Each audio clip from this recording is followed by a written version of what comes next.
কাল আবার পশ্চিমবঙ্গ সফরে আসছেন প্রধানমন্ত্রী নরেন্দ্র মোদী। এর কোনো আলাদা রাজনৈতিক তাৎপর্য বা প্রভাব নেই, কারণ তারা বারবার রাজনৈতিক পর্যটকের মতো ডেলি প্যাসেঞ্জারি করেছেন এবং বাংলার মানুষ বিজেপিকে প্রত্যাখ্যান করেছেন।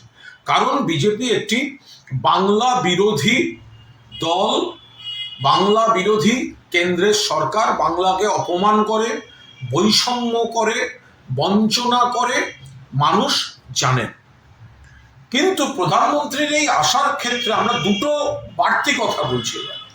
এক, আবার খালি হাতে আসা, শুধু কথা। বাংলার প্রাপ্য টাকা কোর্টও তো দিয়ে দিতে বলেছে। বাংলার প্রাপ্য টাকা না দিয়ে আপনি যে এলাকায় সভা করবেন সেখানকার মানুষকেও তো 100 দিনের কাজ করিয়েছেন, টাকা দেননি, আবাসের টাকা দেন।